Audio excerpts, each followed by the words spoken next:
case a 6:20 da tarde, seguimos en directo no Quen Anda Aí con Vicente Manso, que é experto en maquinaria, sobre todo en seguridade laboral, e hoxe imos falar de algo ben interesante, porque todos, ao fin e ao cabo, manexamos esta maquinaria, pero o ruido e, digamos, que o tremor que teñen as máquinas, esas vibracións nos poden facer moito dano, non? Sí, o ruido é un gran problema da nosa sociedade, aunque pensemos que non. Comezamos polo ruido. Polo ruido.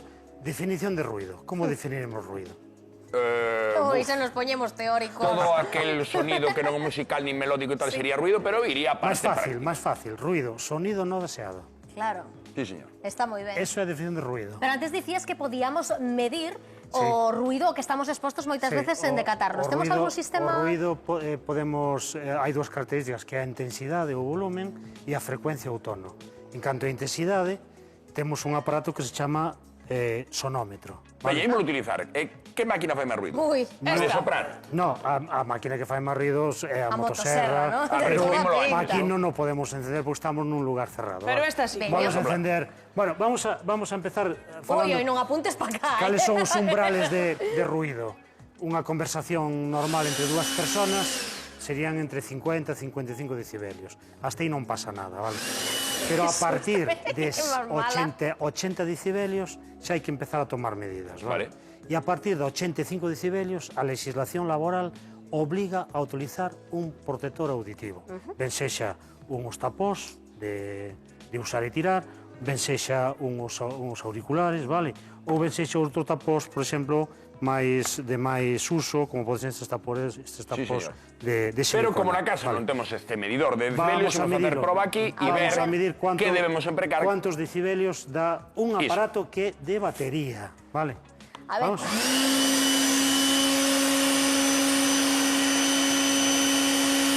Vale. Nos deu 98 decibelios. Bueno, ahora xa se foi, vale?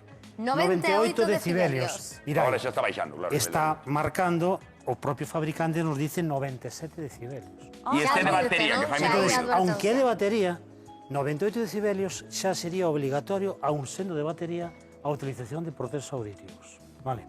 Hai unha cuestión, non só o ruido en canto a intensidade, en canto a volumen, sino que a cantidad de ruido que acumula o noso oído. Vale. E iso hai outro aparato, que eu non teño aquí, que se chama dosímetro.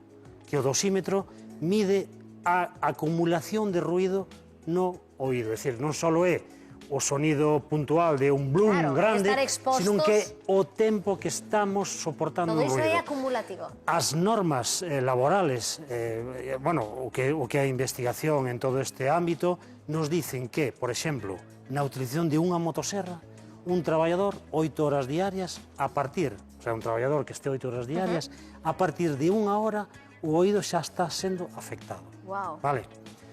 Outros exemplos, bombas de Palenque, o actual, como se chama, en Valencia? As fallas. As fallas, non? A mascletá. Na mascletá hai de 150 a 180 decibelios. Vale.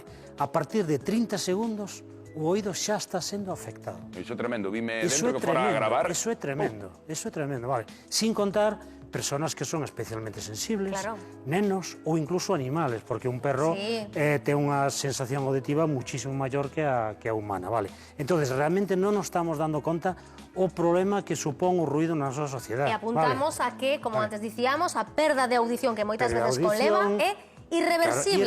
Para iso temos conselliños e elementos que nos axudan, non? Que temos por aí? Pero non só a perda de audición, irritabilidade, dores de cabeza, problemas estomacales, é dicir, hai moitas cousas que repercute o sonido. Vale. Bien, solucionámolo. Solucionámolo por aí, está todo o mundo ben, por aquí atrás, sí. Solucionámolo, por exemplo, con uns tapós expansibles, vale?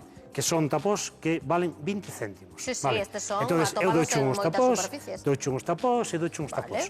Colocai os tapós. Abrímolos? Abrilos e colocados.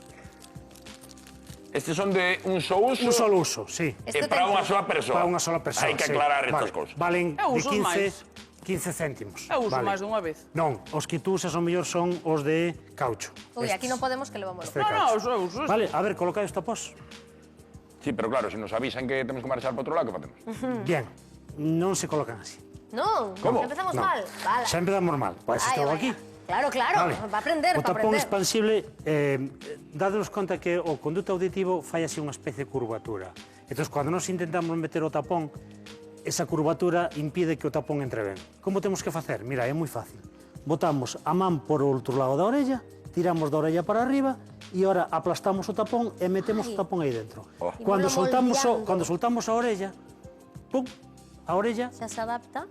Adáptase e captura o tapón. Pero tuve mala suerte, Vicente. Porque puxen deste lado, se puxera deste, non me daba conta, me están dicindo que non están chamando do nin vaca nin boi. Botamos a man por arriba. Pero non me sale. Ai, Juan, pero el que meteche aí coa fondo. Bien, botamos a man por arriba e colocamos. Que bo truco, Que bo truco, sí, señor. Oi, isto escoitaste lo alto e claro? Sí, no, que escoitara tamén Non deste... supera os decibelios, verdad? Nosa sintonía. No, esa sintonía non supera. Chaman por nos, Vicente, pero porque o mellor temos... sería sempre utilizar... Isto sería moi... Dou fe que cando lle berras con iso non fai nin caso. Queres os tapóns de volta? Veña, temos que repartir cartiños. Dale, Vicente, quedamos pendente falar das vibracións, graciñas.